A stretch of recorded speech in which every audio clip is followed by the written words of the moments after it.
What I'd like to talk to you today is about Culture Clash. Not the pop group from the 70s or 80s, but the culture clash that can happen in an acquisition when a company is being acquired. It actually has been stated as one of the highest reasons, or one of the top reasons why acquisitions are not successful.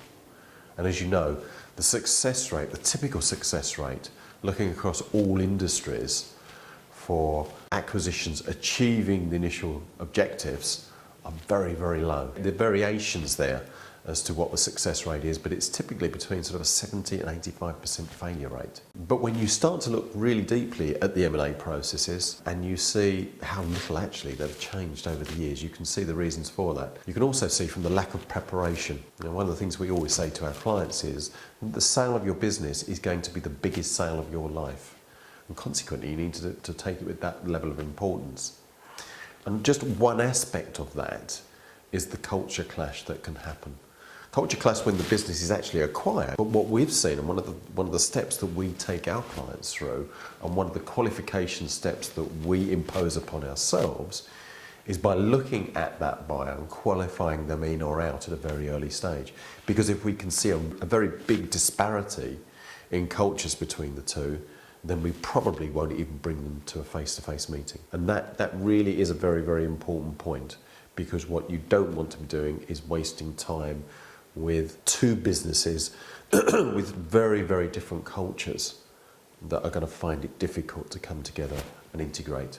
And lots of studies that have been done on this, and in fact we are very soon going to be producing a couple of articles about the common causes of M&A failure, as well as a really interesting article that's coming up and should be finished within the next few weeks, which is about the reasons for the success of software companies. This has taken us quite some time to put together.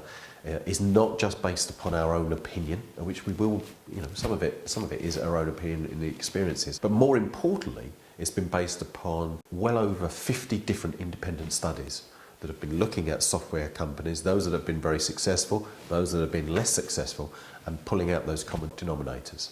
So look out for that. We will be sending out information about that in the next few weeks, and we'll be offering it as a downloadable white paper to those of you who are interested. But today, Culture Clash, that comes into a couple of sections, but probably most importantly in section 4, which is about management drivers, management controls, and the fit. And also as part of our exit strategy in selecting the right type of company. The right type of company can be interpreted in many different ways. There's obviously a qualification factor there, and are they able to make that acquisition? Is there a good technology fit? Is there a good geographic fit?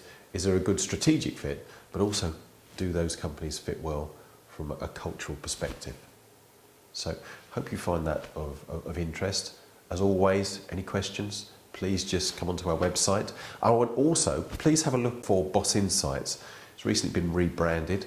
It's an industry newsletter, keeping you up to date with what's happening within the software industry. It's not an advert for us. We don't do that. We're not pushing that. It really is an information newsletter that's aimed at senior executives within the software tech industry.